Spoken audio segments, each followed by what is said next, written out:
Good morning, everyone. I'm Wen. Today, I'm proudly to present my final resolved design of the project studio unit, the subterranean residential house. I named it as Comfort Zone Project.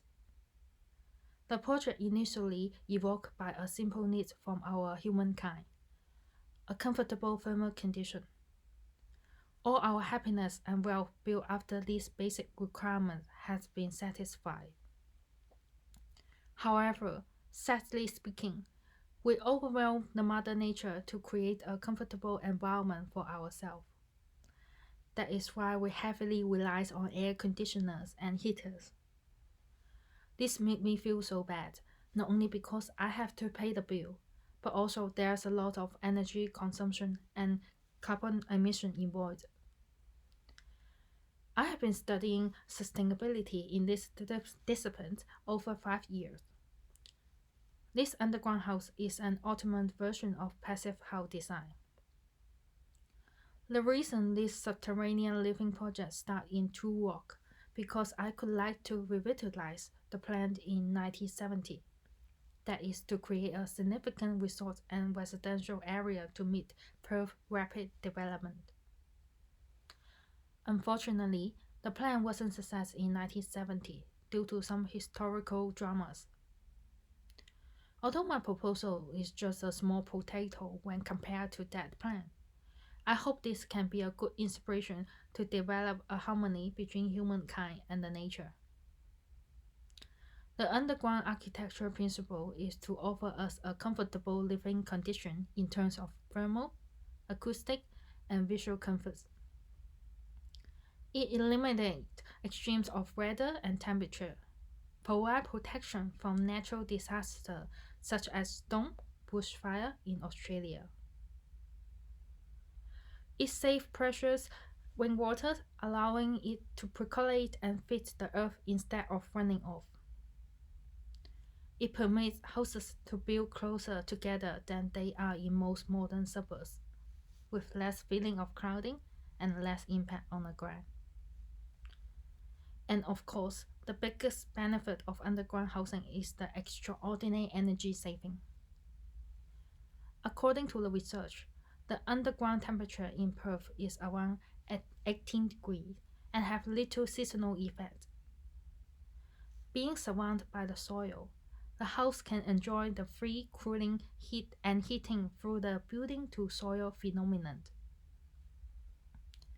Therefore, the average annual temperature in this house could be approximate 20 degrees. In other words, this subterranean house has an excellent passive cooling quality, but need more heat gain. The house is built from concrete, as it is not only a good thermal mass material and provide a strong support to the loads, but also able to minimize any loss when there is a seasonal bushfire. Greenhouse is used to trap the radiant heat, but of course, glass could be a way to lose heat. Therefore, good insulated glass and window frame is a key to success. In this project, the greenhouse is not only improve the ambient microclimate of the house, but also form a patio which function as an indoor loving space for its inhabitants.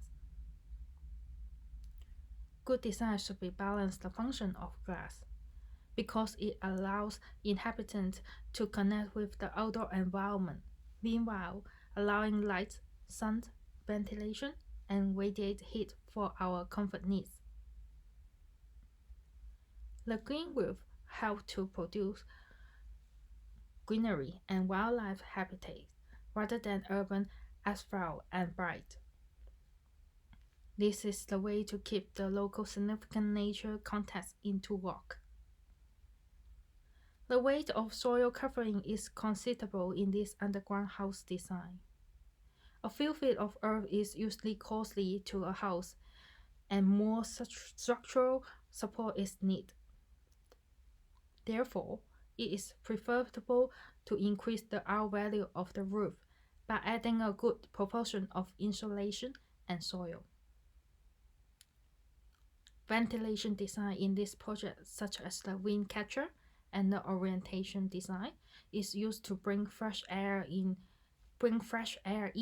rather than leading the cool airflow, because what I have mentioned before, the house already enjoy an excellent cooling effect from the soil. Last but not least, in order to minimize the traditional bias of living underground, especially the feeling from claustrophobia, the house aimed to bring in the maximum light, especially the sunlight, into the interior. Light color materials are used to reflect daylight into the interior and brighten the space.